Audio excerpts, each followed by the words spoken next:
Dans les méandres du système judiciaire comorien, une affaire fait trembler les fondements mêmes de l'état de droit. Nassoub Mohamed, ancien employé de la Banque centrale des Comores, se trouve aujourd'hui au cœur d'une tempête juridique qui soulève des questions troublantes sur l'équité de nos justices. Mais d'abord les faits. Imaginez-vous enfermé pendant 3 semaines, coupé du monde, de vos proches, de vos droits les plus fondamentaux. C'est le calvaire que vit actuellement Nassoub Mohamed, détenu dans des conditions que l'on pourrait qualifier, sans exagération, d'inhumaines.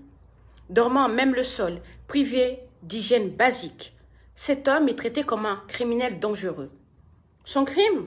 Un simple litige financier avec son ancien employeur qui lui avait octroyé un prêt bancaire.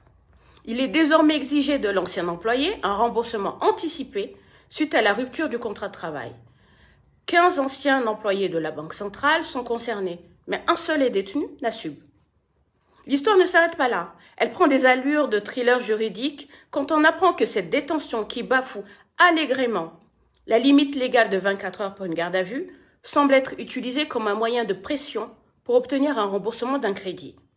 Un procédé qui fait frémir tout défenseur des droits de l'homme. La Banque centrale, institution censée être le pilier de notre stabilité financière, se transforme ici en un créancier impitoyable, usant de moyens dignes des pires romans noirs. Elle brandit l'épouvantail de l'abus de confiance pour justifier une procédure pénale là où un simple litige civil aurait dû prévaloir. Mais le plus alarmant dans cette affaire, c'est peut-être le silence assourdissant des autorités judiciaires. Où est passé le principe sacro-saint de la présomption d'innocence? Que dire de l'accès à un avocat, droit fondamental bafoué avec une désinvolture déconcertante? Pourquoi une garde à vue de 3 semaines pour une simple histoire de prêt bancaire? Quel rôle jouent les autorités judiciaires, de la gendarmerie au procureur dans ce dossier? Et dites-moi, en vertu de quel texte, quelle décision de justice Nassoub est ainsi détenu? Cette affaire n'est pas qu'un simple fait divers. Elle est le symptôme d'un système judiciaire malade, où la justice est instrumentalisée. Elle nous rappelle avec une acuité douloureuse l'urgence d'une réforme en profondeur de notre code de procédure pénale. Nassoub Mohamed n'est pas seulement victime d'une injustice personnelle. Il devient, bien malgré lui, le symbole d'un combat plus large pour le respect des droits fondamentaux aux Comores. Son cas nous interpelle tous. Quelle société voulons-nous?